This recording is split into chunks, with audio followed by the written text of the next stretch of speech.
it's fine. It's Romania Black. It's fine. It's just episode 37 of Monster. And we left on a cliffhanger, and we don't know if Tenma's going to shoot Johan or not. Or if Reichwein's going to get shot, if Schubert's going to get shot, if Dieter's going to get shot, if everybody's going to die. We don't know. And so I was like, I did manage to hold myself together and not immediately watch this episode following episode 36 because I wanted to wait and see if we got any comments for some of the previous episodes, and we did. So I wanted to go over those before we start episode 37, but this is the halfway point, y'all. We made it. We made it to 50% through the anime. 50% down, 50% to go.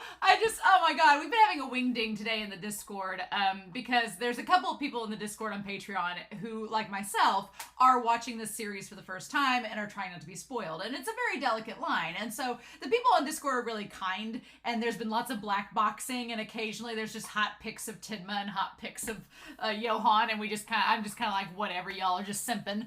And so, but we got into this conversation today, and I don't exactly know how it started, but it somehow got up bringing the fact that it was talking about Lunge being a father, and then being like, well, are there any daddy Lunge pics out there? And I was like, the only way I want to see Lunge associated with the word daddy is in a very biological sense, in that he has a child. Like, I do not picture Lunge as a daddy character. And so then everybody was like, oh yeah, very true. And then someone said, well, what about Ricardo or Reichwein? And I was like, Roberto. I'm calling him Ricardo again.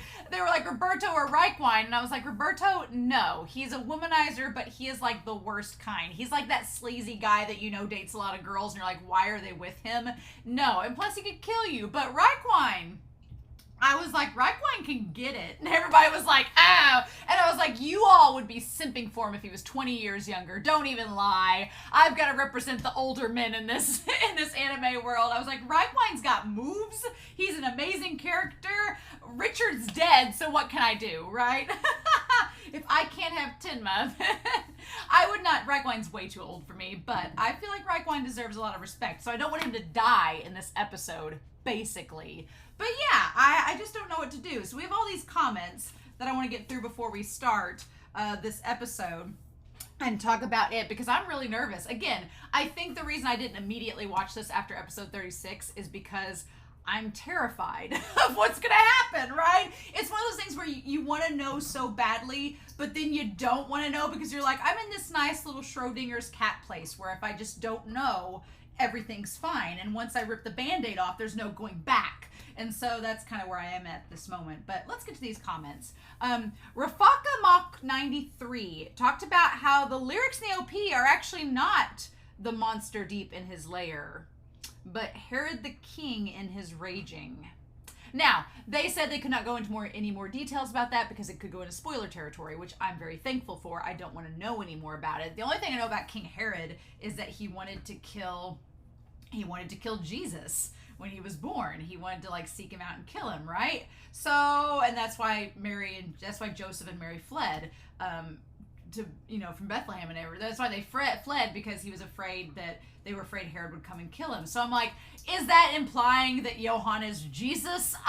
Is he the Antichrist? I would like to think it's the latter based on what we've seen so far, but I don't know. And I'm not going to speculate any more with that until we get deeper into the series, right? We need to go a bit further, but it is not lost on me the correlation of Johan and Nina migrating from their home, potentially a war-torn country where they could possibly be killed, to a new place.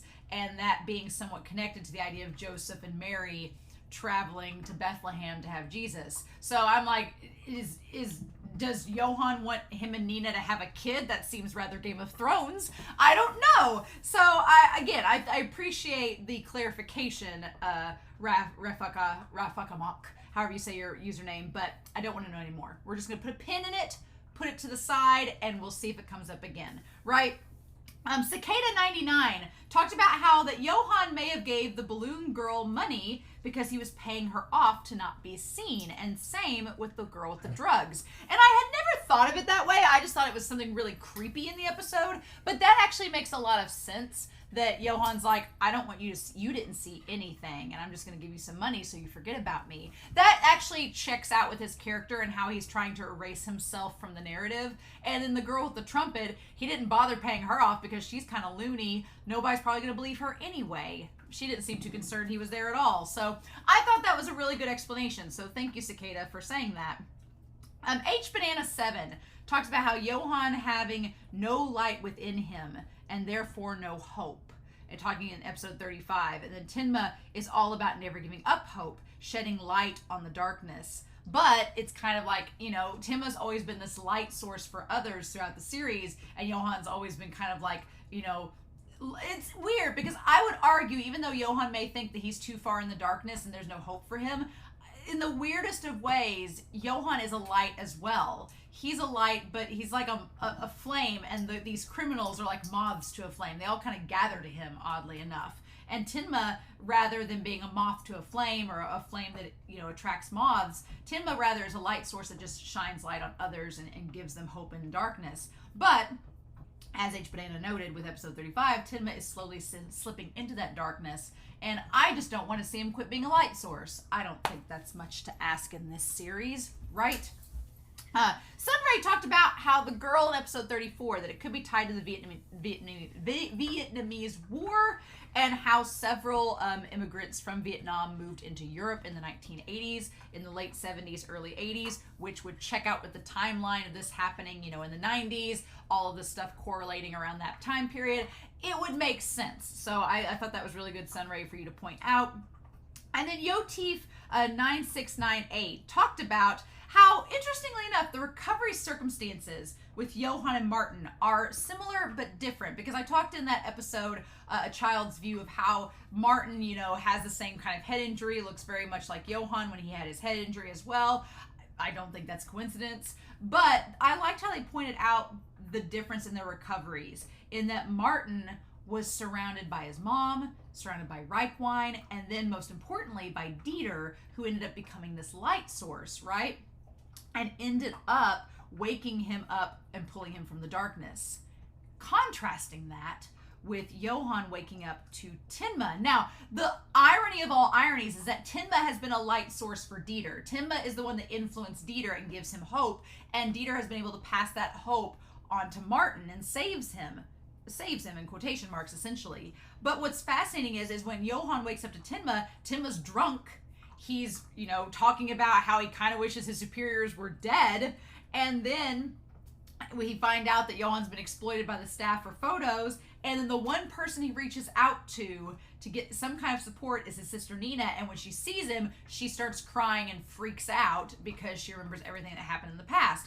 And so they were making a comment showing how the differences, and it almost seemed like it was implying that, you know, Martin was able to have this positive energy around him post his injury, so he was able to like come out of the darkness, whereas Johan didn't have any positive energy, and so it just sunk him even further.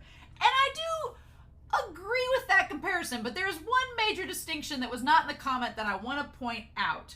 Martin, the reason why Martin ended up in the hospital is because he was playing chicken on a rooftop and the other kid fell down. And he fell too and somehow survived. That's that circumstance. Johan killed their parents and was shot in the face by Nina. So even though I get what they're saying, that Johan, you know, it's like, oh, because Johan didn't have any positive people around him, that's why he sunk deeper into the darkness.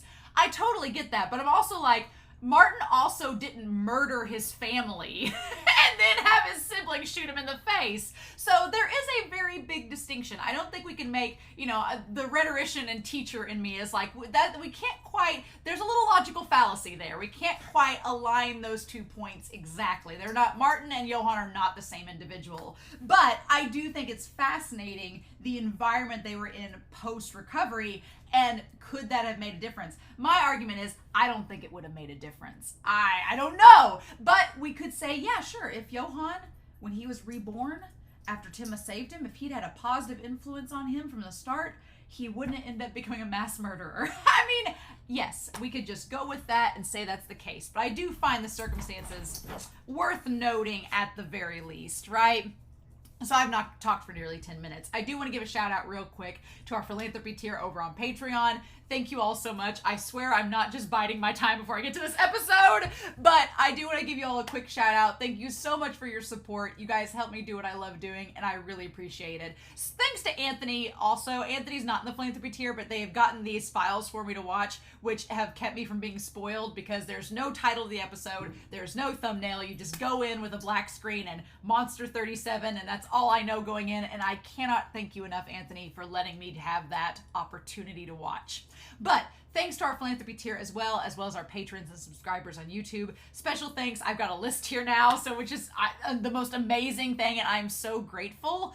But we have Edgar, we have Dana, we have Anime Annie, we have Alex Corneja, we have Be Happy, we have Kiri, we have Librarian of Lang, we have Shimoyama, we have Truck, we have Nameless Monster, we have Tyrone, Anime Annie, Eric, Kuba Lutek, I've probably said names more than once, Lou Genesis, Sunspots, and Translucent Men. You all are amazing. I'm so grateful for your support, and I'm so excited to get into this episode. So, all of my love. Okay, but yeah, I'm gonna hopefully tell my dog to lay down. No more. Go lay down. And that's what we're gonna do. So, hopefully he won't bug, but we're going to start episode 37 of Monster, y'all. Oh my God. And just see what happens.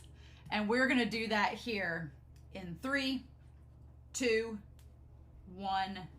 And I'll see y'all on the other side.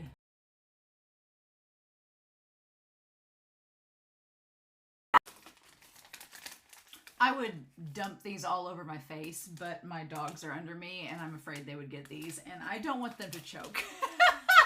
But I'm gonna eat one. I'm gonna eat me a Werther's. Oh my God. Ah!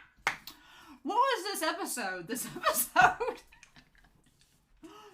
was very worthy of the halfway point. Very worthy of the halfway point. Man.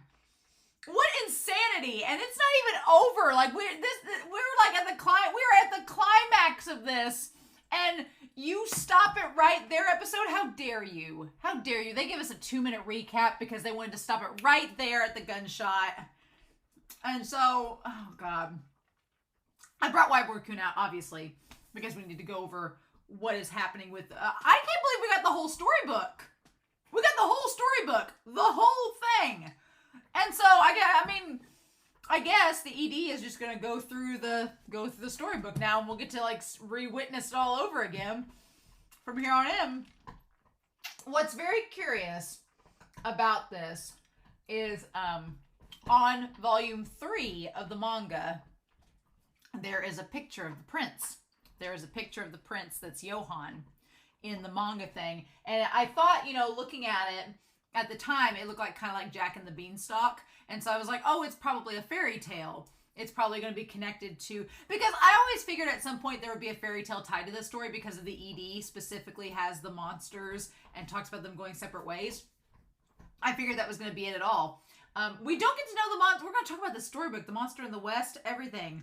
But I thought that, the picture of Johan is on volume 3 of the manga, which is like, what a spoiler in context. I kind of like that. I like whenever, I don't like OPs or media that shows blatant spoilers of the series, that once you see that image, you're like, oh, this is spoiling that. But there's a very subtle art to the contextual spoiler.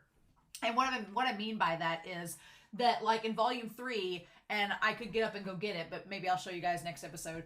I'll have it already out, but there's an image of the Prince Johan from the storybook on the volume 3 of the manga. And you wouldn't know what it's referring to unless you've seen this episode and seen the storybook. So when you look at that volume, when I looked at it, I was like, oh, it's like a fairy tale. I figured at some point we'd go over a fairy tale, so I'm like, maybe it's connected to that. It was, but it doesn't outright spoil you. Those I really like because there's a little clever art to doing those, and that was well done. I was like, okay, cool. Obluda. But that's really, I guess, monster is... Isn't that funny, though? Isn't language funny? Because even though it's a monster and it supposedly doesn't have a name, it's called Obluda, which means monster in Czech. but that's kind of a name in itself, right? And that's sort of like what the Monster of the West says. It's like, we don't need a name. We don't have to have one. And so I'm very curious about that part of the story because it almost feels like there's a lot untold. But that's a creepy ass children's story, right? And I'm kind of like, what kind of message are you telling the kids? Well, there is a message at the end of it. We'll get to it. But oh my God. So let's back up because this episode was a lot. Let's talk about the players we didn't see. So the people yet to get to Johan, right? We have those. So we have Reichwein and Dieter. Reichwein and Dieter are not on the scene yet. I wonder if they're going to be like tied to saving Tenma. Maybe Schubert, but I don't know. I'm almost convinced that Johan's going to kill Schubert. I'm almost convinced, but maybe not. Maybe that's the point. Maybe the point is not to kill Schubert because he's just like, look, this is fear. This is what I can do. Isn't this what you wanted? Isn't this the monster you wanted to feed? We'll talk about that, but I'll put a question mark there. Then there's Nina, who I'm like, when Nina's like talking about, at first I was like, Nina, girl, she just said Johan had the book. Johan fainted with the book. Who do you think she's talking about? And she just said earlier that it looked like you. Quit being dramatic and get over there, right? And Nina's got the gun that she could use to do what? We don't know. But we'll talk about Nina in the storybook. And then we have Lunge. And the thing that's so frustrating, and I'm kind of glad, and we're going to talk about it, I'm glad that Roberto didn't kill Schubert with the sniper rifle, because what I thought was going to happen was that Lunge knows that Tenma has the sniper rifle that Roberto took. Now, is Roberto going to leave the sniper rifle with Tenma, or is he going to take it with him? I mean, if I were Roberto, I would take it with me if I was a villain, because why would you leave a perfectly good sniper rifle to get blown up in the fire, right? Why would you not take it? So that this could actually work to Tenma's advantage if Roberto takes the sniper rifle, because then, you can pin it all on Roberto, because his fingerprints are all over it, right? I was thinking that that he was going to shoot Schubert with the sniper rifle, leave it with Lunge. Lunge was going to be Tenma. Tenma was going to be passed out, and then Lunge would stumble upon Tenma, arrest him, and then be like, well, you shot Schubert with the sniper rifle. And of course, we as the audience can be like, well, Tenma's covered up with bruises and stuff from where Roberto beat the snot out of him, and Roberto's fingerprints are all over the gun. But we have established at this point that Lunge does not follow procedure. He does not play things by the book. He is not an honest detective. He is out for his own agenda, and I'm sure that Lunge would find some way, shape, or form to twist the narrative and be like, Roberto, we don't know Roberto, but we know that you were found with the sniper rifle. You're the one charged with all these murders.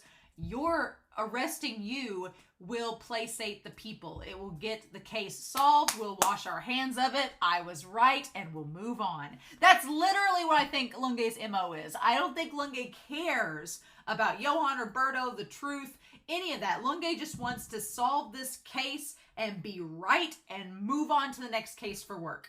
This is literally an unresolved threat that's driving him crazy. So, yeah, I fully expect him to be like, I don't care. You had the sniper rifle, you meet all the descriptions, it'll make the public happy to know that you're behind bars, and we'll just call it a day. And it's like, so yeah. So Lunge, Nina, Reichwein, and Dieter are not on the scene yet. And then we also have Carl. Who is going back to get some kind of document from the mansion. Now, the question is, I feel for Carl, because I feel like Carl's going to show up, and I think Schubert's going to die. I think Schubert knows too much. He was trying to tell the people and be like, hey, leave now. There's a crazy person in here. Like, he found Johan out. He believed Reichwein, figured him out. But I feel like Carl's not going to know that when he shows back up, and he's still going to be like under Johan's spell, or the document that Carl sent him to go get is going to tell him everything about Johan, and he's going to read it and go, shit, Johan's crazy, and go back and maybe, all of these pieces, with the exception of Lunge, could essentially help Tenma in all of this. If we're being honest, like Raikwan and Dieter could be helpful to Tenma. Nina could be helpful. If Carl reads the document and realizes Johan is not who he says he's been, that could be helpful to Tenma. But Lunge is the opposite of helpful to Tenma. Lunge is like Tenma's worst enemy at this point. I'm like, all Lunge wants to do is arrest him and be done with it. And that's so frustrating. But yeah, so we didn't even get them showing up. We had all this insanity and they weren't even there. They weren't even on the scene yet. So we still got episode 38 and you all expect me to wait. That's the funny part. That's the funny part. You expect me to wait. No. So yeah, So yeah, let's go into this. I'm going to get past this OP. Get past this OP. Oh my God. So yeah, we also have like the mirror, the sign, the sign there. We can't see the name of it. That's so bizarre. So we go to the storybook.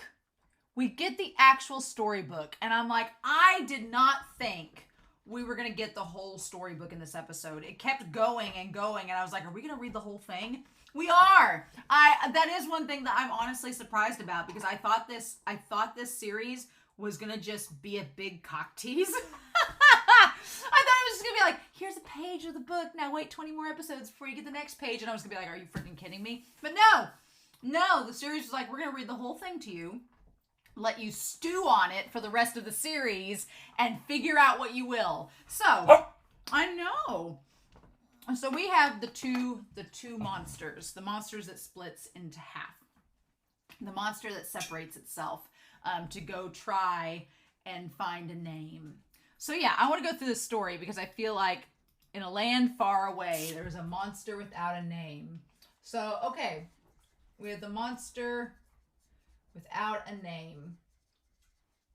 Now, one goes east, and it wanted a name very badly. I like that Nina reads the story, right? And I like we see the monster like hopping around. And the monster's like, it's kind of cute at first. It's kind of cute but creepy. And then when it starts eating people, then it stops being cutesy. And it's like, oh no, wait, you're very, very creepy. And we see the water here. There's a forest and there's water, right? So I want to make note that in the land that it's from, there is a forest and there is a body of water, which is not too unlike the forest in the Sanctuary episode. So I'm wondering if that is somewhat tied to Johan and that. The monster wanted a name so badly. And you see it like it's conflicting, right? It's very upset and conflicted that it doesn't have a name. And so he says that the monster left to go on a journey to find a name. And then we cut to the part where it says, but the world was so large, it split into two to make its journey. Right? That just wanted to have an identity. So the idea is that it wanted a name. It wanted a name. It wanted an identity. And to know who it was. All right. And then split into two. It split in two, and one went east and one went west. And the one that went east is the one that becomes Johan, right? Okay. It's split into two to make its journey. All right. So, let me go back here. I'm going to go back to this. I accidentally clicked the wrong thing. Now I got to go back. Okay. So, the one went to the west and the other went towards the east. And we see them all frolicking about. And then the one that went east found a village.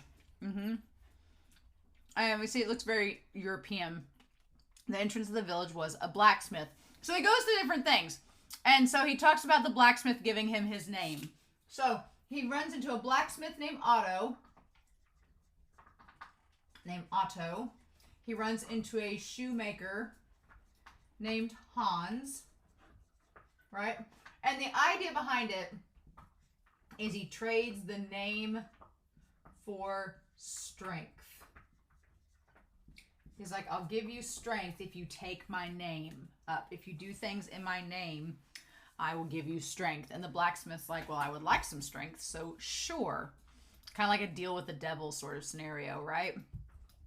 And giving it a name. Okay, so he goes inside of it. It's super creepy, too. I really like the animation in this episode because it's almost like, it feels like a paper book. It feels like paper, if you ever played with paper dolls and stuff, there's like, it feels 2D, but it also feels 3D at times because like the certain elements move when other elements don't. It feels just like an actual, like a pop-up book that you'd like open up and see things move around in it. So what it reminded me of. I love the animation style, though. It's so consistent and creepy. He became the strongest one in the village.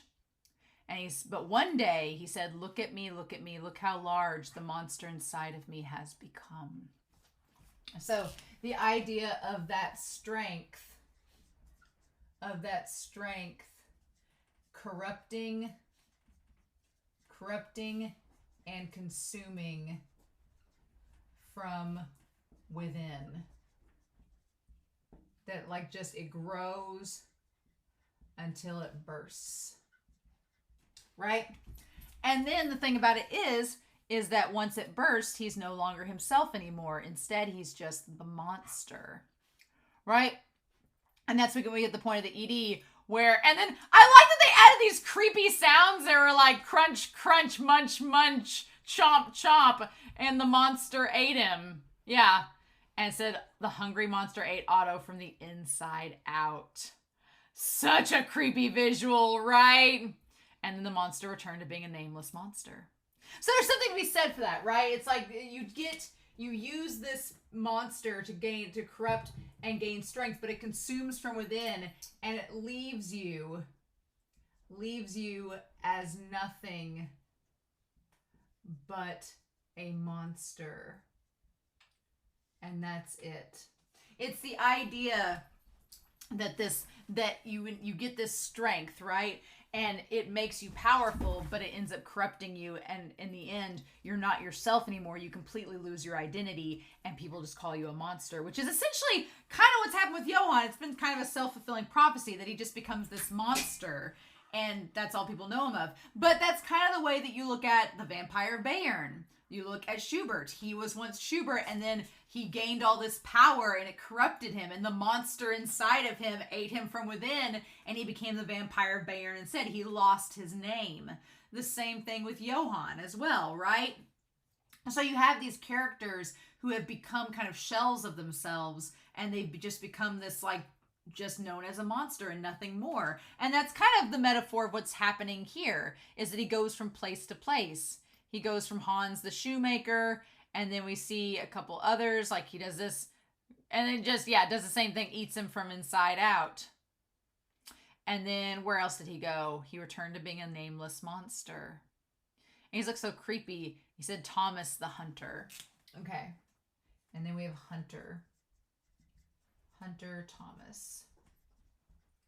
Which is interesting because you have a blacksmith that creates weapons. You have a shoemaker that creates shoes for people to walk in, and you have a hunter that hunts. The hunter and blacksmith have a similarity in that they both use weapons and they both involve either violence or creating tools that will inflict violence. The shoemaker is kind of the odd man out because it's just creating something people use to move. But, I mean, essentially you're creating movement that could, I'm trying to think of like a foot soldier or something. It could be something that incites violence too. Either way, it's three different things that could be referencing in war. So you have like the shoemaker creating like boots on the ground. You have the hunter literally in war, people fighting each other. And then you have the blacksmith, someone who creates the weapons. So there's different aspects of people involved in military or in wartime situations that could be in this story. Because it's like, why would you pick these three random professions? Why wasn't it a baker? Why wasn't it a florist? Right? Why wasn't it a doctor? Right? Because it's the idea Roberto says later. He says, you cannot take life. You only give life because you're a doctor. A hunter takes lives, right? Because he hunts. A blacksmith creates tools that take lives, right? And a shoemaker, I mean, essentially it kills animals to make the shoes. So I guess it would take life, but also it's giving shoes to people who could take lives as well. So it's interesting, right? I mean, it's not a perfect metaphor, but And so the monster eats all three of them and moves on. Now, at this point, this is where the Edie ends. The Edie ends with the monster eating the hunter. And then, he said, once again, he returned to being a nameless monster. And so then he came to a castle looking for a wonderful name. So we have the idea of a castle, right? We have the idea of, of the castle looking for the name. Now, here's where things get a little bit crazy, right? Here's where things get a little bit crazy, because could the castle be a reference to Kinderheim? Could the castle be a reference to Kinderheim 511, right? Because we know Johan was there, but Nina was not. So the two had separated, right? The two had separated at that time. So Nina was somewhere else. I'm going to say that Nina is the monster of the West. All right? And I think this will make more sense later. But then Johan going to the castle, Johan was the boy. Johan was the boy that was sick. Because we established that Johan came to Kinderheim and he was sick. He was injured from traveling from the Czech Republic, right? And in the castle, he just pops his head in there. There was a sick boy. Now, at the time, the sick boy looked like he had black hair, and I thought that it was kind of reminiscent of how Tenma looked as a kid in the last episode. But then when you see him later, he has brown hair, and it doesn't quite look like Tenma, so I think that's just a trick of the lighting in this situation. It is creepy how the monster just looks like a spider. But yeah, the little boy's ears are red. He says, if you give me your name, I'll give you strength. And then he says, if you can cure this illness and make me strong, I'll give you my name. And the monster entered the boy. And then, which is just kind of very creepy because it's literally the monster like violating these people. Even if it's consensual, it's just so icky. I don't like the idea of it like invading its body, like Invasion of the Body Snatchers. And the boy became well. And so the king was so pleased. The prince is well. The prince is well. And so, yeah, we see the little boy that is in the image. So the boy that was sick, and he became strong in exchange for becoming a monster. Which is kind of like Johan's like, I'll become a monster if it means I can get out of here and rid myself of these people that are doing these awful things. The monster liked the boy's name, which is Johan. And he also liked living in the castle. And even though he was hungry, he endured. So there's this idea that because he enjoyed the life as the boy, he kept the monster at bay. Because he didn't want to stop being Johan. So what's fascinating about this is the idea that instead of the monster erupting from within him, instead of that, the boy, he said, look at me, look how large the monster inside of me has become. And instead of the monster consuming him from within, the boy ate the king and even his servants. And he just started eating everybody else. So instead of the monster breaking out, it just kind of merged with the boy. And the boy remained and kept the monster in him. So that kind of goes back to Nina saying, like, early on in the series, she's like, there are two Johans. There is the boy and there's the monster inside of him. And the story separates them into two separate beings. But at this point in the story, they merge into one. At this point, they're no longer two separate people. In the past, throughout the story, when the monster inhabits somebody, it's not that person themselves. It's just like something inside of them that is not themselves. And you could kind of say that that's like whenever someone's like, oh, well, I'm not really bad. That was just something in me. I don't know what that was. That's kind of the situation. The monster was separated from Otto, separated from Hans, separated from Hunter, and it never merged with them. It just consumed them and took them over. But it wasn't actually them. It lost its identity at that point. Whereas the monster becomes Johan. It likes the name and it keeps it. It doesn't want to lose the name. So the boy basically, they merge together as one. Right? They merge as one. Okay. And this whole scene where he was killing like all of the king and the servants and everything was creepy as hell. Like it shows like the long hands like reaching out and grabbing at people. It was creepy, y'all. I was like, what are we doing? Nope, not having it. I wouldn't want to read this as a kid. It'd give me nightmares. And then it shows him like with the crown and everything's fine. And since there was no one there anymore, the boy went on a journey. It's like he killed everyone there, so he went on a journey. So if we think that this is the same thing, we went to the idea that Johan, he killed all in Kinderheim. He killed all in Kinderheim, and then went on a journey to find and reunite with Nina. With the other monster. He went on a journey. There was no one left. So he left Kinderheim, went to go find. And honestly, like the fields and everything, he kept walking on for days and days. It looks very Dr. Seussy in the background, and it's kind of creepy. And the way they draw the little boy in here, it's so well done, but it's so freaking there's just something not right about it, right? It's very uncanny and weird. One day the boy met the monster who traveled to the west. And then this part where he says, I have a name and it's a wonderful name too. And the monster went to the west, said, I don't need a name. I'm happy even without a name. So we have Johan who's become this monster and who's like merged with the monster and is like, I'm now this boy. This is who I am. And then the monster of the west basically says that not that they don't have a name, they don't need a name. They're happy without it. They don't have to have an identity. They don't have to have something defining. They're happy the way that they are, and they've accepted themselves. That's kind of the thing. They've gained self-acceptance. They're like, well, I don't need a name to be happy. I'm just fine the way that I am. And that seems to be kind of like Nina, because Nina, has never really...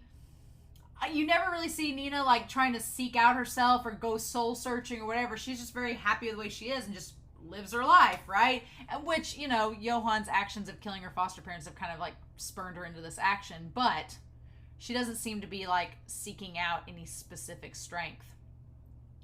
And it says, we just have to accept that we are monsters without a name. So the monster from the West is saying that we just have to accept who we are. We have to accept ourselves. Self-care. We just have to love it. We have to love ourselves. We have to accept ourselves for who we are. It's like we can't go changing who we are. We just have to accept it. That's what it is. And Johan in the story does not like that answer. This part freaked me out because Johan the boy ate the monster who went to the West. Like, nope, just ate itself back. Like, ate itself. And then we see in the shadows, the boy finally had a name, but all the people who call him by that name had disappeared. So yeah, and you see like the boy Johan in the image looks very sad in that picture. So the idea is that Johan got a name, but destroyed anyone who could call him that and was alone. He ends up isolating himself and he's all alone. And so there is a part to this where you're like, okay, well, Johan has isolated Wolf, who gained that name, and killed everyone around him to where he was just by himself. He was the only one with the name. And now he seems to be isolating Schubert to where Schubert's the only one by himself who has the name. It's almost like Johan is seeking out people who are similar to himself and trying to teach them a lesson, but it's a lesson, but by teaching them a lesson, it's only furthering the isolation that Johan has. So it's very weird, right? And Johan says, I don't exist. So I'm like, is it out of self-loathing that he's trying to teach Schubert and people like Schubert and Wolf a lesson? what's the deeper meaning behind it? But it does seem like by isolating Wolf and Schubert, he's like making them go through the experience of the boy in the story, because both Wolf and Schubert were two characters who sought out the monster. They sought out the power. They made a deal with the devil to get where they were, and now it's like they've lost everyone around them. So I don't know. It almost feels like Johan is trying to make them experience the same suffering he's going through. We think maybe. But yeah, all the people who call him by that name had disappeared. And maybe he's trying to do, and Johan was such a wonderful name too. Roll credits. So yeah, and then he was just left with the name Johan. So yeah, clearly Johan chose that name because it's tied to the story, right? Now, but then the question is, when he read the book, did he originally choose that name and just forgot as a kid about it? Because, you know, when you're kids, sometimes you do things and you forget why you do them. And, you know, you were like, oh, why did I like this name? Oh, who knows? Did Johan pick that name for himself and then forgot about it? And then when he read the book, he was reminded and was like, oh my God, and maybe Johan doesn't maybe the book remind Johan of his own fate?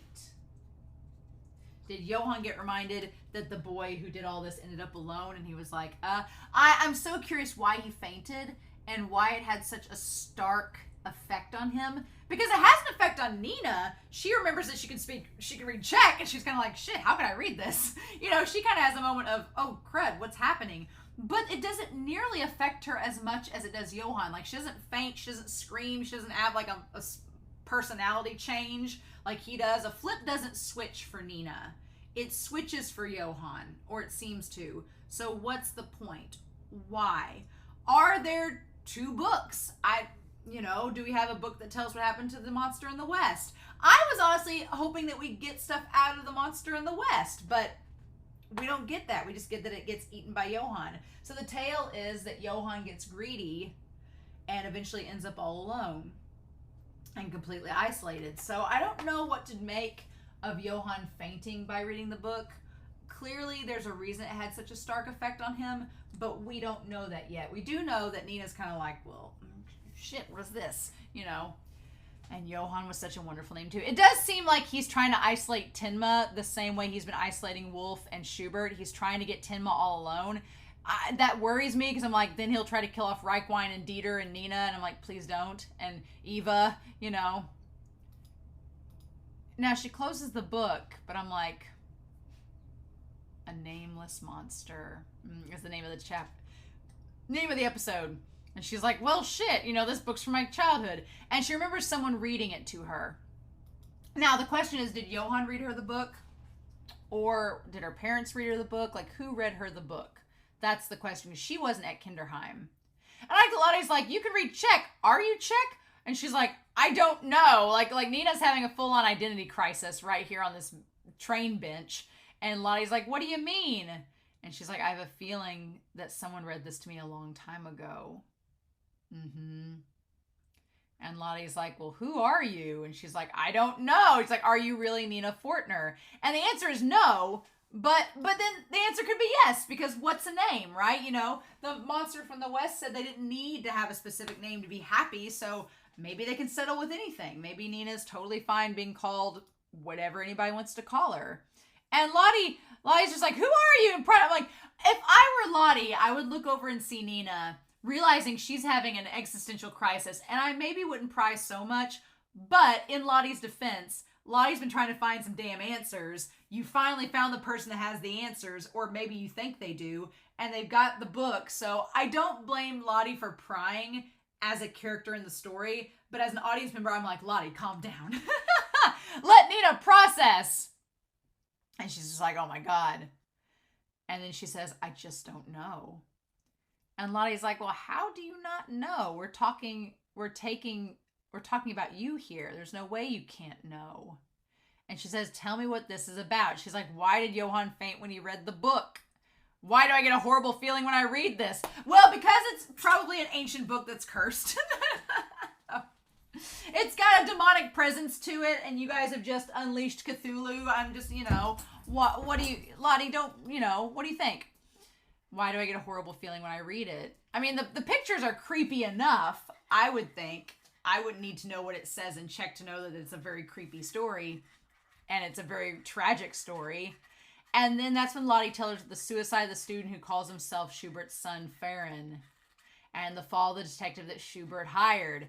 And Margot Langer. I think it's no coincidence that we have 3 people back to back. We had 3 people that the monster killed back to back. And we have 3 people here. We have Richard, we have Margot Langer, and we have Farron back to back at this point. And then in the past, we had the driver, the accountant, and someone else died, right? So we had 3 and 3. I don't feel like that's a coincidence. I also don't like this because then you have Nina and you have Dieter, or even you have Lunge, Dieter, and Eva in the OP plus Nina. So we still don't know what the wine and the sketches are about in the OP, but we're only halfway through, y'all, so we've got a long way to go. And she's like, after I read this book, it feels all those weird things that are just part of a big clump. Yeah, seems to be. Yep, seems to be. Why is this happening to me? Yeah, Lottie's like, why am I getting connected? Why do I feel like this is all connected to Johan somehow? And then she asks Nina again, like, I just got excited. What do we do? And Nina checks that she's got her gun, checks to make sure the person looked like Johan. And then that's when she says he's at a book ceremony. And she's like, all right. So the question is, do we think that Nina would kill Johan? I feel like Nina is more likely than Tenma to kill Johan. I do wonder now if Johan is trying to get Nina back to kill her. Back a few episodes ago, we talked about different things with the psyche, right? We talked about the ego. We talked about the Altimus, right? Which was the opposite sex. And then we talked about persona and shadow, right? And I mean, the Altimus could be Nina at this point. The ego, which is the personification that you know about, is that Johan is, are these all like tied to who we are as people? So you could have Tenma. What's Tenma's persona? He's a doctor. The shadow is that he, has a dark side to him. We've seen that with him drinking and all of that before. And the fact that he wants to kill Johan, the Altimus. Don't know about that with Tenma. And then the ego of who he actually is. So yeah, and we'll talk about what Roberto, who I want to call Roberto, hello, said to him. But this whole library scene, Mother Trucker, all the people gathered there. It was giving vibes of like the castle with all the people in it, right? We talk about Johan gathering everyone together and then the monster like jumping out and killing everyone. That's what this felt like. It just felt like Johan was grabbing at people and they're all trying to scramble out as the library's on fire, trapping them from within, right? So yeah, and they talk about all of these books being left for a future generation. I was like, yeah, that's kind of the irony, all these books of knowledge being left to these people that aren't going to read them, not going to learn. And Tenma can't shoot him. He can't shoot him. He's a person, he just can't do it. As terrifying as Roberto is, and as much as I felt for Tenma, I'm glad Tenma didn't shoot him. I don't want Tenma to become a murderer because I think that's the point. Roberto treats it like it's a bad thing. Roberto's like, you're just a doctor. You are a doctor and you'll only give life. You can't take any life away. So we have this distinction between Roberto versus Tenma. And he says that Tenma is a doctor, which is a name, right? It's a name, it's a title, and that he only gives life. And Roberto is a hitman and he takes life. So we've set up this dynamic of Roberto versus Tenma, which is rather interesting, right? So that's I didn't ever think we'd have Roberto versus Tenma, but here we are. And Roberto's also very chaotic. Roberto, he is on the Johan train of Chaosville. He is on that train to chaos, and he is totally fine with it. When he started, like, maniacally laughing, I was like, what the fudge? Like, just, And so I'm glad Tenma can't shoot him, but I think this episode is establishing one of two things, because the moment that we saw the background of episode 4, which seems like forever ago, we saw episode 4 and Johan shooting, Junkers in the face 3 times. We don't see Johan's face as it happens, so we don't know his expression, but we see him shooting Junkers. I mean, when we saw that image, I wondered if Tenma was going to shoot him. I wondered if Tenma was going to take a shot, if that was going to be the motivation for him to do it. It seemed like it was motivation, but he doesn't do it. He ends up not doing it. And so when that happened, I was like, part of me was relieved, because I'm like, okay, Tenma is not going to shoot Johan. But then what do we do with this? Because now I think, obviously we're only halfway through the story. Tenma's getting out of this alive. Now, who else dies in this? I don't know. I don't know if Schubert's going to die. I don't know if Reichwein and Dieter are going to get caught up in it. I don't know, but Nina's probably not. She seems like she's an in-game player. But I feel like at this point that we've either got 2 things that have to happen, right? With my dogs. So we either have to have 2 things that end up happening. I'm going to put it up here. Either Tenma is going to do one of 2 things. He is either going to he's going to try to steal his resolve and go further in the darkness to kill Johan. Which the OP would lead us to believe is what's going to happen. But I don't want that to happen. Because it's like, Tenma drawing the strength of this monster to fight a monster.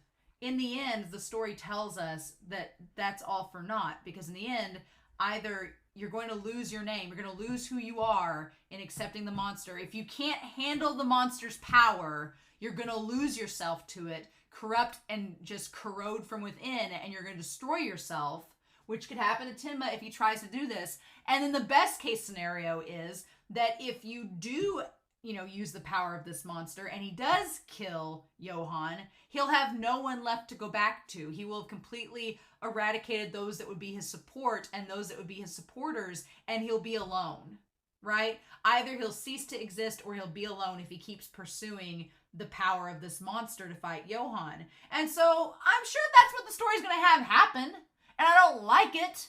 But the other option is that he realizes he cannot kill Johan, and he works with Nina and Reichwein to expose him while Lunge is after him. I can see it going either way. I think it's going to be the former. I think it's going to be Tenma being like, oh, I just need to become more of a monster and get to the point where me being a doctor is not even a thing and I can kill Johan. And I'm like, please don't let that happen. I don't want to see that happen. Or he's going to realize I can't kill Johan, and Nina's maybe going to be like, well, if you can't kill Johan, let's just expose him and catch him and then go from there. I don't know. I feel like it's going to be the former, and I'm going to hate it. Because he's going to drive everybody away. I don't want Tenma to be alone and drive everyone away. I don't want that to happen. But I don't know. I don't know what to do with it. So yeah, I thought he was going to kill Johan, or at least pull the trigger, but he does not. And then he even sees Mueller dying. My one ship.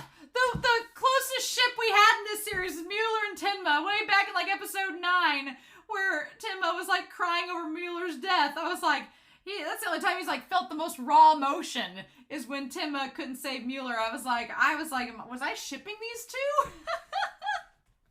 I was like, damn, the ship that never was. Like, he was crying over his dead body, shedding tears. And he's like, I have to shoot him. And I was like, he's going to look right at him, and he does! And it's the creepiest mother trucking thing, is Johan looking right at the damn scope. This is the second time. I'm like, Tenma, if I were you, and this is the second time Johan's looked right to me in the eyes of all places, I'd be getting the F out of there and being like, there's something up here. But he, somehow sensing Tenma was there, gonna be there, had Roberto go, and it's almost like he wasn't even looking at Tenma. He was looking past him to Roberto to be like, get him now. How did he know? How? Just... But then, yeah, that moment where he has the gun to the back of his head. And then the lighting. God, the lighting in this episode. The shadows of Roberto all over his face. Just the creepiest thing in the world. And the thing is, Roberto doesn't look that scary on the outset. Like, he's a big guy, but he's got like the greasy hair and the big high receding hairline. Johan is terrifying because he looks like freaking Lucifer. He like looks like he's perfect, and it's just chilling, right? He just has that chilling gaze, and it's too perfect. It's like, it's too good, right? It's too good. Something must be wrong. Roberto looks very normal. And that's probably what's helped Roberto get away all this time, because Roberto, yeah, he's a bigger guy, and you could say, oh, he's a big man, like that's a descriptor, but he's kind of plain. Like, he has a receding hairline, he's got greasy, like big nose, greasy hair. He doesn't look remarkable. Like Johan, you could pick him out of a crowd. You could be like the one that looks like an angel, and it's like, oh, him, right? But if you were trying to describe Roberto, you're like, oh, he's kind of balding. He's got mousy brown hair. He's kind of like a bigger guy. Like, he doesn't have anything that really stands out. And that's probably helpful to Roberto to get away, because when people describe him, it's like, there's not really much to go off of. But despite him looking not threatening on paper, in the episode, the aura around him and his character is so disturbing. And it reminded me of No Country for Old Men. It reminded me of that movie, because there's a character that Javier Bardem plays in that film. And that character is very much like Roberto. Like, you've seen him do some shit. You know he's terrifying, but he comes across as so casual that you're like, you're just on the edge of your seat. And that was exactly how it was with the episode with Reichwein, was that when he was following him to the kitchen, you're like, I don't know what this guy's going to do, but we've seen him murder people, so we should be afraid. And it's just, I'm talking about fear in this episode as well, right? But poor Tenma, he just gets clocked right in the nose, like, And he says, not just an important part of the Bayern area economy, but a vital part of the EU. And he says, this is how you shoot a gun. Now, the interesting thing here is that he doesn't shoot Schubert. He doesn't shoot him. Now, this is kind of the fascinating part about Roberto's character, is that Roberto did not plan the library getting burnt, right? It's almost like Johan infected the wife, quote unquote, of Roberto too. He infected her with a monster and got her to set fire to the library. But Roberto did not know about the fire, right? He didn't know about it. He was like, oh, Johan's just changed his plans. Isn't that funny? The creepy thing about Roberto and the creepy thing about the influence of Johan is that Johan is just a presence. He's a presence, and he's complacent.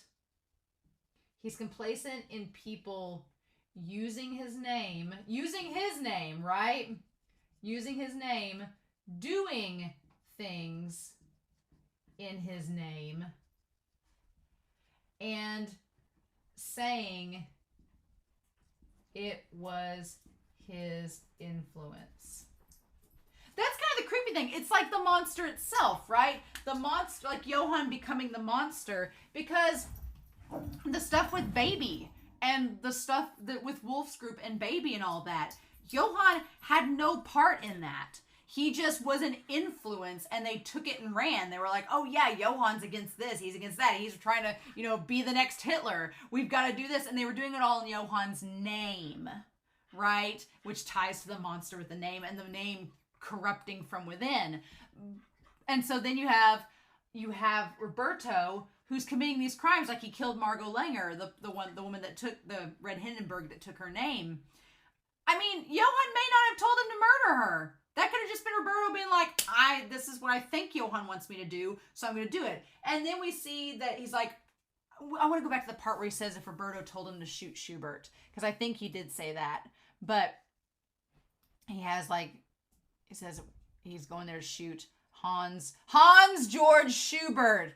Hans the Shoemaker. Oh, Hans Schubert. Oh my God. Okay. Hans the Shoemaker. Oh my God. It's all coming together. I just imagine all of you watching this video was like, is she gonna get it? Is she gonna put it together? Is she gonna get it? Is she gonna get it? Okay, yeah. Hans Schubert. Oh my God. So Hans the Shoemaker. So we have Otto the blacksmith, and then we have the hunter Thomas. I mean, Thomas S. Hunter is a novelist. Oh my God. So Otto the blacksmith. I'm trying to think if we had a character named Otto so far in this, or someone that was a blacksmith. Oh my God. Maybe we haven't, but Hans Schubert, Hans the Shoemaker. Oh my God. Johan's just targeting people because they're tied to the storybook. Oh my God. Okay. Well, now we have to keep an eye out for Otto as well as Thomas. Oh my God. Okay. Well, that was a revelation. All right. So we've got Hans Schubert, Hans the Shoemaker. All right. Got that. So we're going to keep our eyes out for Otto as well as Hunter now. Hunter and Thomas the Hunter. But yeah, so my thing was, before we get, I think that Roberto told him, I think that Johan told Roberto to shoot Schubert. However, then the plans changed. Now, why did the plans change? Why would he tell Roberto to shoot Schubert? Well, could he have told Roberto to shoot Schubert to lead him to where he thought that Tenma would be to protect himself? So, I mean, there's something there too. If Johan doesn't want to die and he thinks that Tenma's going to try to shoot him, obviously where the venue is, that would be the prime location. And so maybe Johan was using this opportunity to, one, get the goat of Tenma, like expose him, try to get him out of the picture for whatever reason. But also, if he told him to shoot Schubert, it's to set him up and frame him. So why did he change the plan? Why did he change the plan? Is it something as simple as Johan's just like, I don't care what happens. I'm just gonna, he's a Joker character. He's just here to watch the world burn. He doesn't really care what happens or what anybody does. It's just the monster takes and takes and takes and doesn't discriminate. It feels like a Sufjan Stevens song where he like takes and takes and takes and doesn't discriminate, you know. That's, yeah, what's that Sufjan Stevens song? It's like death. It takes and it takes and it takes and it doesn't discriminate.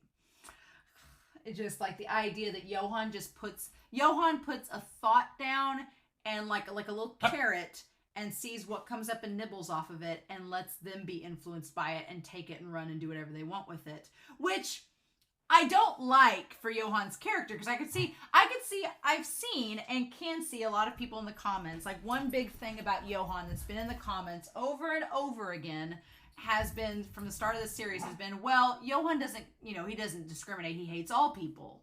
And Johan just wants to watch the world burn. And I'm like, but that's not an excuse for Johan, right? And there's a contradiction there, right? Because there's something that's kind of weird about all of that, because, complacency and being complicit still makes you guilty. If you sit back and put a gun down in a group of people and you're like, I don't know what you're going to do with this. If you give someone a torch and say, I don't know, you do what you do. If you hand someone a weapon, you're still part of what happens because you gave them the means to hurt someone. So you can't say, I had no part in it. I just gave him the gun. He shot the guy. But you gave him the gun. So you were by association connected to it, right? You were a second party in there, right? So it's like assisted manslaughter. So there is some responsibility that has to be taken there, right? And like we've said in previous episodes, it's so fascinating because Johan, on the one hand, seems to want to watch the world burn, wants all these people to kill each other, and then in the same breath, he's trying to make a children's bill of rights to protect kids. And I'm like, make up your mind, Johan. Nina says there's two of you, but it just, oh my God. So yeah, we'll keep going through this. At this point, I think Schubert realizes what's going to happen to him. And he's like, you shoot a gun like this. And I was like, if Tenma doesn't stop him, I was gonna, if Tenma just stood there, I know his nose is bleeding. I'm sure he feels like hell. He just got clocked upside the face. He might have a concussion.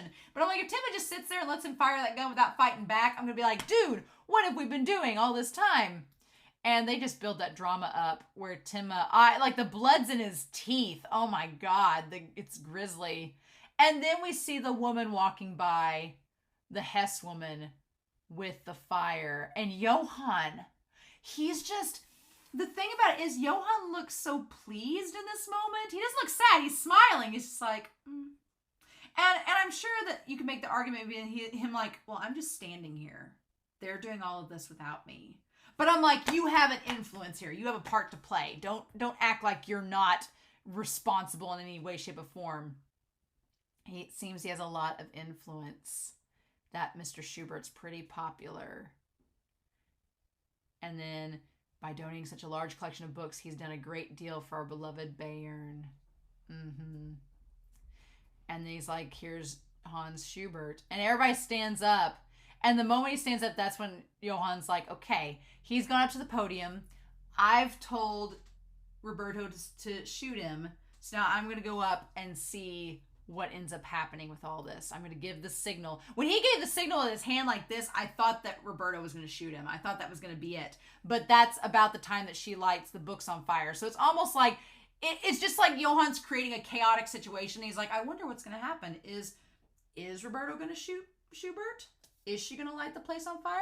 Who knows? Let's just create a bunch of chaos and see what happens. Right? It's just, and when Schubert said, you're after me, aren't you? And Johan just still helps him up to the podium and they're just helping each other. It's like, that is just insanity. That's so good. He says, there are many people here. There were people swarming here to see you. And that's when Schubert realizes, because he's told Reichwein, he's like, Johan is what I wanted to become. He's like, I wanted to mess with the ants. Now all the ants that if I had been young like Johan, had my sight and been at the height of my power, I would have wanted to mess with all these people. So I know that Johan's gathered them all here to mess with them as I would have done. And that's what freaks him out, because he's like, oh shit, what is Johan going to do? He's perfect. What is he going to do in this moment? And that's when he tries to tell the people, he resolves himself. He says, unbelievable. Yeah. And Johan's just kind of like, you figured it out? Did you figure out what I'm going to do? Yeah, and in this moment, Schubert actually tries to help. Schubert's like, hey guys, thanks for coming to see me. Get out, right? But man, I feel bad for Tenma because he gets clocked in the face over and over again by Ricardo. He says, don't make a sound. And Ricardo is freaky when he gets all animated. He is terrifying. Like, he looks so normal and nonchalant, but then when he gets excited, it's kind of freaky. And Tenma's like, what the hell? Shut up and watch. Oh, I hate that he hits him over and over again in the head. Ugh. And he's like, I can't see how many of you are here, so please get out. And Johan looks, what's so fascinating is that Johan almost seems kind of melancholy in that moment. It's almost like Johan was trying to find, I don't know if Johan was trying to find a kindred spirit in Schubert and thinking like, well, don't you want to punish these people? Don't you want to watch them burn? Isn't that what you've always wanted to do? And now I'm giving you the chance to let it happen. And it almost seems like Schubert realizes his humanity in that moment and is like, no, get out. I was wrong. And that look on Johan's face is kind of like, I'm alone again, because he doesn't share the same ideologies that I do. I'm like, what in the world? Oh my God. And that's when he gives like the signal. Just lie here quietly and watch what I have to do. Because he says he has to do it. Now, why does he have to do it? And he says, make a single file line and carefully get out of here. And Johan having that signal, I thought that was going to be Roberto shooting him. I thought that was going to be it, because he's smiling there, like expecting something to happen. And the moment that he does that, that's when she lets the match go. And the animation in this episode is beautiful. Like the shadows on her face when she holds the match. Oh my God, the animation's gorgeous. And then she just lets it go. It's just like chaos. just watches it drop. And then, poof, felt like Game of Thrones, just poof. And she sees the flames go up. Like, what the hell? And that's where everything ignites, yeah. And so then we have this huge fire, and of course it's in the library, so all these old musty books just poof, instantly like just kinder. They're just everywhere. And then the whole place starts blowing up. All of the books, they're on fire. I feel for this little old lady that's like in the middle of the crowd being like, she's like, I had a crush on Schubert from long ago, and now I'm going to die in this bookstore, in this book emporium. And they're like, I love that one guy says, put out the fire, and it's like, how? And Schubert, he's like, oh shit. And Johan's like, imagine that. Now, at this point, everything is on fire, and people obviously do not listen to Schubert because they're all freaked out because the fire happens like all surrounding them. So it's like every way. There's no like one direct exit, right? And then Roberto says, what's going on? My job was to shoot Schubert. And then he smiles and starts laughing, saying, I see. So you've changed your mind, Johan. I like it better this way. It's much better. They're all running in circles like ants running from a fire. And him just laughing maniacally, just like he's on board the crazy train. Now the question is, why did Johan change his mind? Did he change his mind? Was it just to be chaotic and just say, I'm just going to light as many fuses as possible, see what blows up first? We'll just see what, YOLO, who cares what happens? We don't know. But so fascinating. It's almost like though Johan had all his bases covered. He had Roberto there so that Tenma couldn't shoot him. He had the woman there with the gasoline to burn the books in case if Tenma stopped Roberto. So he had all his bases covered just in case, so that even if one plan A was stopped, plan B would take its place. So it's just which plan would act faster. Oh my God.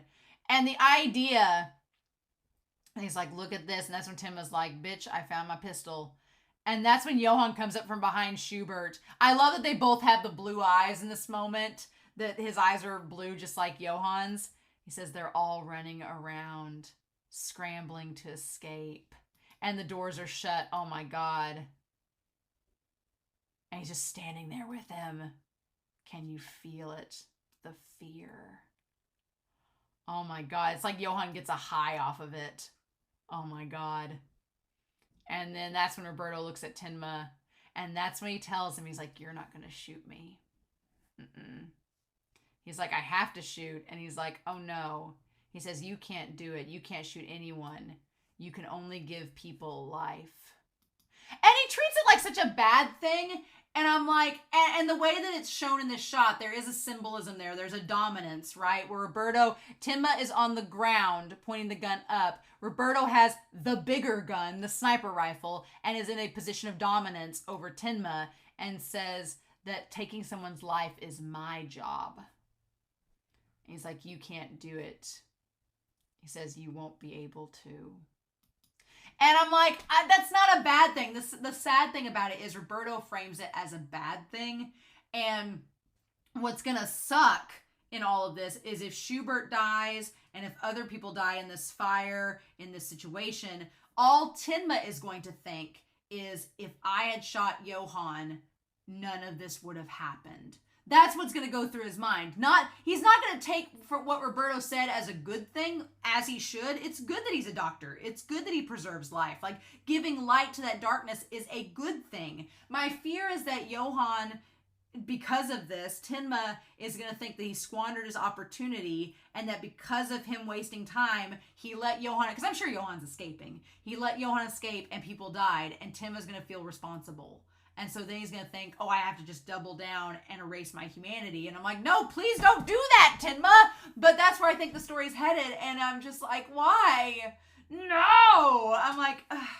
I just want Dieter and Reichwein and them to talk some sense into him. And Nina too. But I don't think that's going to happen. And I'm like, I think Tenma's going to go rogue after this and try to go like the OP on his own to go after Johan. And I'm like, dude, but we're only halfway through. We still have 37, 38 more episodes to go. could happen in that time, right? Right? Damn it.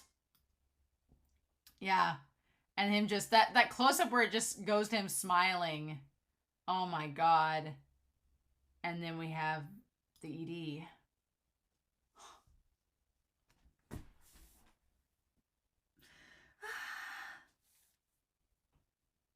I'm not going to be able to wait. Episode 36 comes out on Patreon and 35 on YouTube in a couple days, so I might wait and get some comments from those episodes before I do episode 38. But yeah, I'm not surprised, but I'm really fearful for what this entire ordeal is going to do to Tenma. I'm really concerned with Lunge showing up on the scene and being like, it was all Tenma, and everybody being like, what? My only hope is that Nina, Dieter, and Reichwein save Tenma, but then I don't feel good about this at all, y'all. I'm not getting warm fuzzies at the halfway point. Let's just say that. So, I've talked a while. I'm so curious to know your thoughts down below. Please, no spoilers, hints, or clues, but what an episode. One of the best episodes in the series so far, and we're just at the halfway point, so yeah, cheers. I hope you all have a wonderful week. Please stay safe, take care, and I'll be back very soon with episode 38 of Monster.